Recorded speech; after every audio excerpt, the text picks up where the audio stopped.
Only 2 levels left to go, and we finally have this whole thing done. And we may as well start the unseen foe. Honestly, this is the one I want to do next. I think the last one I want to do is the one where I'm being chased down by frickin' Carmelita again. So hopefully I'll make this look good. God, I hope I can. Because knowing me, I'm probably not going to do a great job. Ow! Then again, it's already looking bleak. God damn it. Oh, boy. I forgot about how this one's going to go. That's going to make this fun. Either way, all we got to do is get to the end. Hopefully, I'm smart enough to do that. Either way, ow! Why do you think you can roll against that, you idiot? I don't know. My foot's stuck. Well, anyway, welcome back to the next and hopefully last bonus episode for Let's Play Sly Cooper, the Thievius Raccoonus. Who's your host, the MJ406. And, well, things continue as I hope to,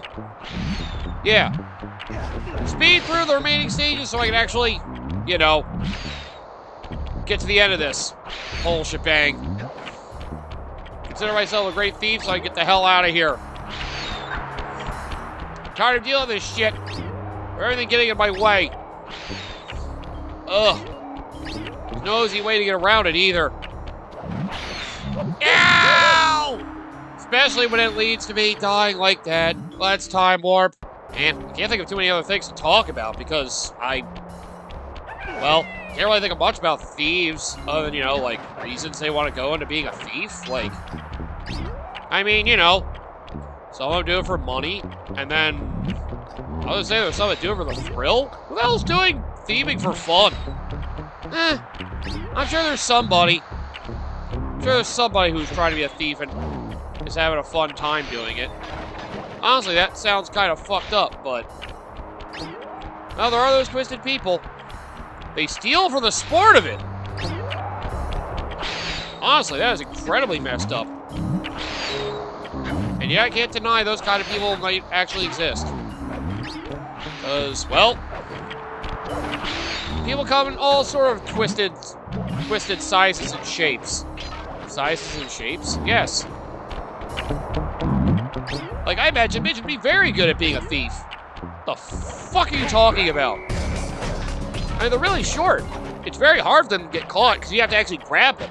They're so small they can get around people very easily. I think we're getting away from the main topic at hand here, but alright. What kind of person would be best suited to be a thief? Like, who would have the best skill set or... Oh god, I was about to say physical advantage. I mean... in theory, a short person would actually be a pretty good thief. You know, as long as they had the actual, like, power to be able to lift things or sneak around or do whatever they had to do to, you know, basically get away with being a thief. They'd have to have a good skill set to actually be able to, you know, avoid being captured in any way. And the fact that they can actually steal something. It has to go through a lot of effort to actually be able to do that. And, well, there's certain physical things I could say, but I probably don't want to go there. Because, well, as usual, that kind of stuff could have negative connotations. As it probably should, honestly. It should have negative connotations. Wow, we got 18 seconds to spare. That was an easy one until I realized not to get caught in traps and not to actually let an enemy spot me. All right, leaves one more. And we've been there before. Plenty of times. Well, twice. Either way. Get hunting down my Carmelitas, we get the final one of these relics done. Oh, shit. Hang on. Actually, I can make this work. Ah, damn it. Alright, fine. Damn it! They're not going to let me even start it easily. Damn it! And I'm thinking I can pull a fast one, and I fail to do it every time. So, joke's on me. I don't know what I'm doing. I mean, I do need to hit these as quickly as possible just to get started. And here we go. Time for the main event of being chased down the Carmelita. I mean, would somebody's family history be able to help them in regards to being a thief? I mean, I guess having a less suspicious family history would help make it easier for people not to be able to catch you in your thieving work. Yeah, honestly, that would definitely go a long way now I think about it. Get out of my way, asshole. I don't have time to deal with you right now.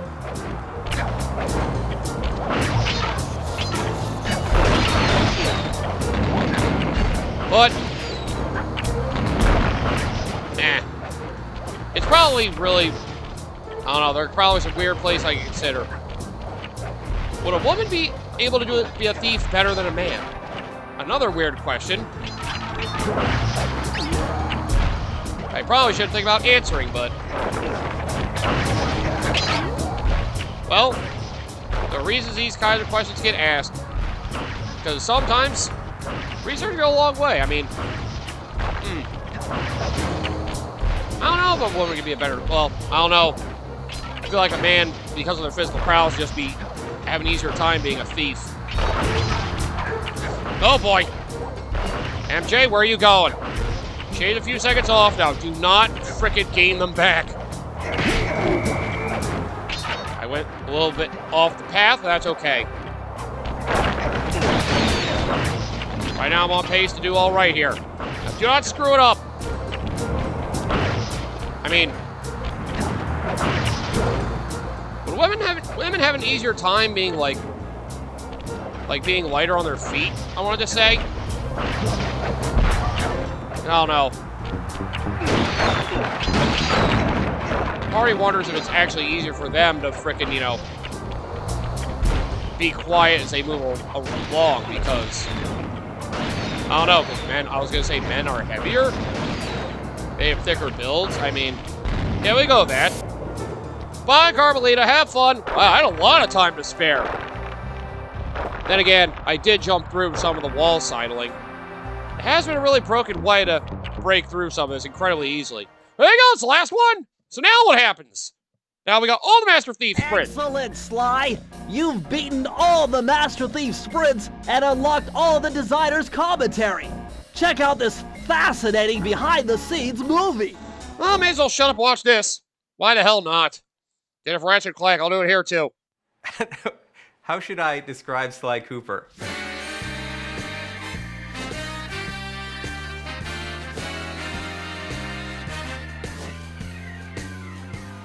He's charismatic, Suave, debonair, Cool, slick, fast, stealthy, athletic, just a daredevil. Sly Cooper is charming thievery.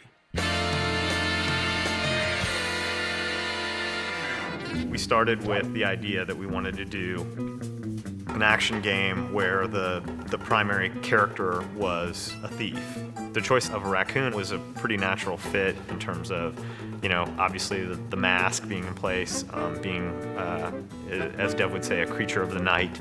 We very early on wanted to make a game that looked and felt like a cartoon, but was one step closer to realism rather than flat and graphic. We started experimenting with different ways we could bring this character to life, cell shading, how to make it feel like a cartoon but still feel like a great 3D game. We want it to actually look like it was inked and painted. And we want the backgrounds to be, you know, really lush and have a painted look, so it looks like it's a living animated episode that you've been thrown into. When you look at the game, initially, the first thing that draws you in is the beautiful art style and lush, very, very lush look of the environments. But when you actually play the gameplay itself is lush as well.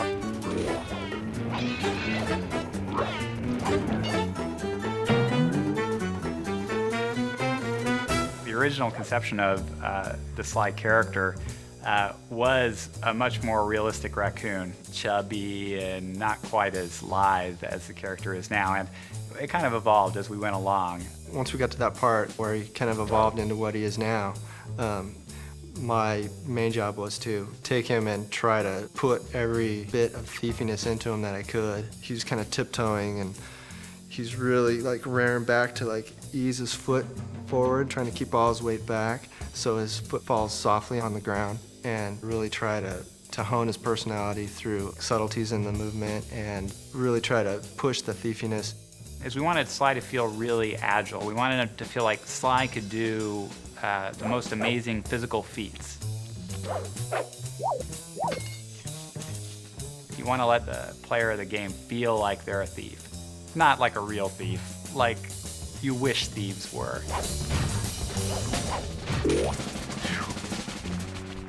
Sly Cooper's story is really cool. He comes from a long line of super raccoon thieves. And the source of their kind of thieving greatness is this book called the Thievius Raccoonus. It's this incredibly valuable heirloom that is stolen from Sly's family when he's very young. He has come of age, and now he feels it's his noble duty to take back the Thievius Raccoonus. Sly has two buddies, Bentley and Murray. Bentley provides a lot of the plans for their missions. He does a lot of things that are very important for Sly to complete his missions. Murray has a huge case of Sly envy. He wants to be Sly in the worst possible way, and he has absolutely none of the capabilities to do it. A hero's only as good as his villains. We wanted to create villains, you know, making them dangerous, making them menacing, making them goofy. Just giving them as much personality as Sly Cooper.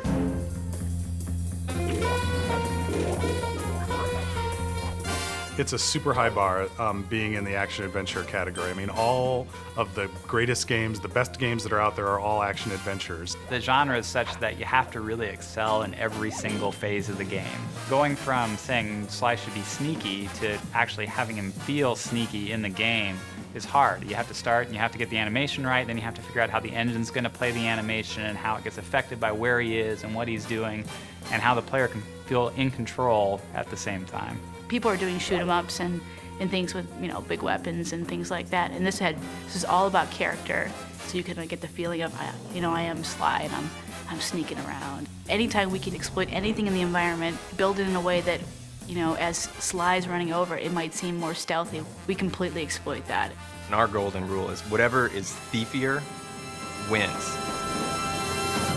If you want to make a game that looks different, the PS2 gives you the opportunity to do that. As a programmer, it has a ton of tools for solving all sorts of different types of technical problems. A big focus for us has been in getting our tool set to the point where the artists were really unconstrained. Artists will come to us with, they want the game to look this way, or boy, can we have a line around all the characters, the cell shading that we do, or how can we do the lighting models so that things that are bright have certain colors on them. And they have a lot of really cool ideas, and I and the other people on the programming team work on trying to get the technology put in place so that we can, you know, make those ideas happen.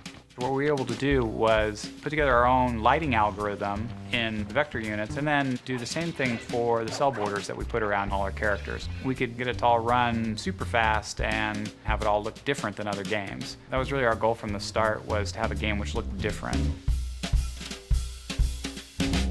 It's been an interesting process building a team to build a game like this. It's been great working with such a dedicated group of people. I've never really ever worked with a group I think as hardcore as this. It really does require unbelievably talented artists, unbelievably talented programmers, and unbelievably talented designers. How you doing?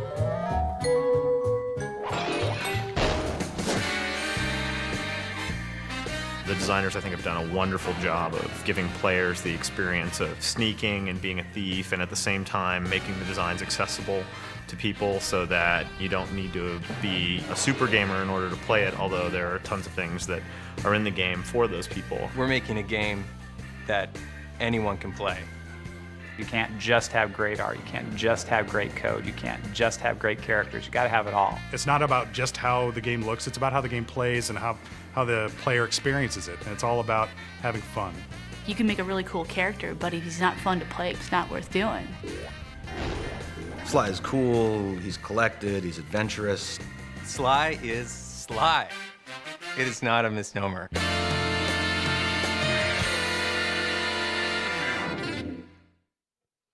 Well, that did help me, so I don't have to sum up as much of the game myself, but yeah. Like you got to see, people are passionate about making the game and getting all the details right, the stealth and stuff. Is there anything else I don't have, Bentley? Oh, Okay, you also unlock commercials and outtakes after all that. Okay, so that is the last thing. Well, may as well see what they have here, too.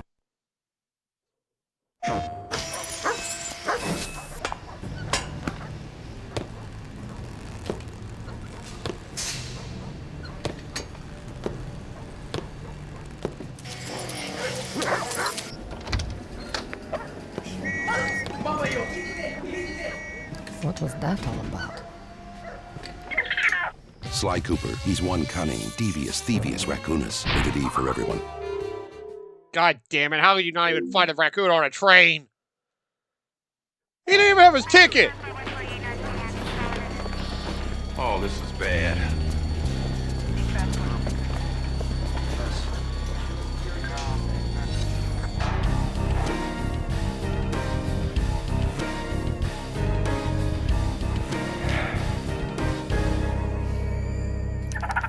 Sly Cooper, he's one cunning, devious Thievius Raccoonus. Rated E for everyone.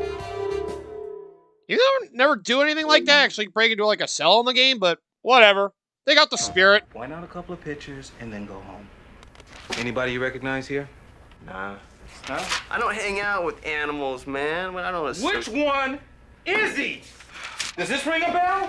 Which one? You're sitting here lying to me, wasting my time. You're a liar, and I know you're a liar. Ask me here. Is it this one? How about that one, huh? Sly Cooper, he's one cunning, devious Thievius Raccoonus. Rated E for everyone. If you manage to get other animals to actually cover for him, that'd be pretty fucked up, honestly. Welcome to the commercial outtakes for Sly Cooper. He's one cunning, devious Thievius Raccoonus. He's also one pretty bad actor. Oh, okay. Okay, camera's rolling. Outtakes for the commercials? And okay. Action. What was that all about? Okay, no. Can we get him to stop licking? Ah, Or the where's fun he of going? training an animal. Where is he going?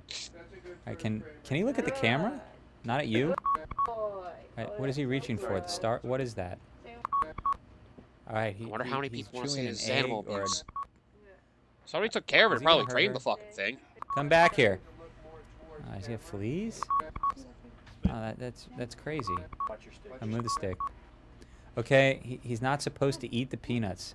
Could someone get another raccoon in? Oh, this is bad. Okay, smoke. Nice timing. Okay, less smoke. You hit the water main! Well, it wasn't much of that as I thought. But yeah, there you go. That's you get for 100%. You get to see the commercials, the outtakes for them, as well as, yeah, get a behind-the-scenes thing. Which, yeah. One last thing. In case you're wondering about the developer commentary. Oh, shit. You went right back to the hideout, dumbass. Hey, funny thing about that. I'm actually playing it through the Slide Collection. The physical version. And unfortunately, they don't have developer commentary for that. So I think normally that gets replaced with an item that basically gives like developer summary of like what they thought of the level. For some reason, the downloaded version eventually got in a patch, but well, I guess less a patch, more an actual like update. But you know, regardless, yeah, I'm done playing. That's actually it. It's got, oh, wow. Well, that's one way to speed the level. But yeah, the fact that that's all they had, I don't know why I tried to go through that again. Oh, Jesus. That scared me how I pulled that one off. But yeah, for some reason, the physical PS3 version never got an update to get the developer commentary in there. Thank you, Zenzaru Games, for screwing that one up. Wow. Honestly, this episode was a lot shorter than I thought it would be. I was expecting a little more. Thought I was going to get more of a featurette or something, but yeah, not being able to go over developer commentary does kind of sting.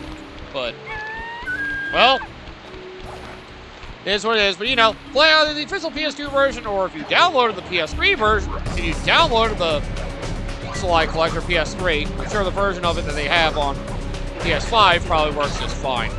I'll just do a minigame or two just to say screw it. Just remind people of some of the weird levels we had. But yeah, the behind-the-scenes thing about them, you know, doing the attention to detail, having a nice, you know, probable cast of characters, you know, yeah. I kind of side with that. Like, they came out with a nice, fun cast of characters, having a raccoon be a thief, which honestly is actually a fitting animal now I think about it. Think of an animal to be a thief. I mean, we have raccoons that pick through the trash all the time. Is that an American problem, or is that something that other countries may have, if they have raccoons? I mean, yeah, a lot of large rodents, if that's what you want to call it. I guess that's just something they do. Don't you dare take my treasure chest from me, you bitch! You think I'm gonna let you get away with it that easily? But, you know, it did have good platforming. It had, you know, the whole stealth element, well, simple, you know, it was definitely encouraged to try to go through without getting caught by anything. Oh, no, this happens to you lose. Better luck next time? Yep, the moment you lose a single one of them, you lose. Yeah, I don't know if I mentioned that last time we did this, back in, like, episode 2 or 3, whatever it was, but, yep. The moment you lose that one, lose a single chest, you're done. I gotta see what other levels had treasure chests around. It's weird how many more minigame levels they had. And, you know, it was nice to have, like, minigame levels to, like, distract from the main levels every once in a while. Which one is the other one? Oh, Ghastly Voids. Those are the actual vehicle levels. Right, right. We had down home cooking. Oh, God. I'll just do that one again, but, you know, having a nice, fun, simple, you know, gameplay loop. Like, yeah, I feel like the level structure definitely makes me think of, like, a more refined 3D Crash Bandicoot. Ah! Good thing I had that frickin' horseshoe on me. Oh, being able to do that for this level is actually nice, too. Master Thief's friend of a different kind. Ow! I just wanted to try and have fun. I failed miserably. But, ah! Right, gotta remember to get them to hit each other. That's how I get them off me. Just move around way and run away from them directly. Just get them to eventually run into each other. But, you know, all I really have to say is that it's a nice, fun, simple platformer. The actual, you know, cane swinging does work pretty well. Having a bunch of, like, special maneuvers all tied to the circle button, ow, was actually, you know, smart design choice. The controls feel fun, simple, fun platform, and, you know, the cell shading, I'm glad there are a lot of developers back in the GameCube, PS2 era that are starting to, you know, understand that, you know, games didn't always need to go for, like, the most realistic look or the best graphics possible. They chose to do cell shading as a stylistic choice because they wanted to feel like a cartoon, and you know what? The whole, like, noir film aesthetic they kept going for, you know? It definitely helps the presentation value to make this game feel like more than just a typical platformer. Giving it a different vibe could really help it, you know, stand out amongst its peers. You know? I guess some could argue probably had more charm than other of friggin' Nintendo's platformers would offer, so, you know. It's another one I could see, again, another great PlayStation classic. Yikes, that was close. You know, the Master Thief sprints were nice. I mean, playing platformers were known for having time trials. I mean, I don't know if I want to say that Crash Bandicoot popularized that idea for doing, you know, speed runs and stages or time trial-like things, but then again, speedrunning's always been a big thing that Doom popularized, but, you know, speedrunning in general has always been relatively fun, so, you know, I can see why people really, you know, it gives a lot more replay value. Encouraging you to go through the stages quickly as well, avoiding the search lights. Pretty nice. I will admit, though, the clue battles hunting them down is alright. It's just sometimes getting the safe was kind of stupid. You had to do that for, you know, every single stage. Although that being said, there were some that you had to go backwards into a level to get. Or some you had, like one there was in the very beginning of the stage of the first world, where you just had to go to the clue bottles and go back to the stage, get that save, and get out. This feels dumb. I mean, oh, weird design choices here and there. I feel like it's a pretty solid platformer. I don't think I like it as much as Ratchet and Clank. Although, weirdly to say, I might like it more than Jak 1. I know people say Jak and Daxter might be the golden trilogy from the frickin' PlayStation 2, but I think I like this game more than Jak 1 at least. Or at least from first efforts, I feel like Jak was the weakest, then this, then Ratchet and Clank. Although, to my understanding, all of them get better in their sequel games. So, you know. I do miss Sony games being like this, man. Another reminder that a lot of the AAA publishers need to try to, you know, it's not a bad idea to have smaller scale games. Give us something nice, lighthearted, and fun. Go back to your roots or try something, you know, different. Maybe have a B team. Have, like, younger developers try to do, like, an old school kind of game. I've always thought that, like, give the younger developers something, like a small project for them to do, you know, using modern technology to create a game that's like the old school days, you know. Let them get used to things. Besides, if the popularity of the indie scene is anything to go by, old school games are still very yearned for. It's just the AAA publishers are basically told to have to go for $100 million+ budgets for massive games that will make players play for 50 hours or more, or have them come back, replay the game over and over again. I mean, you know, there's also the fact that some players aren't willing to pay into it because of the time investment it may have. And, you know, they may not want to shell out $60 or $70 if the game isn't, quote-unquote, worth their time.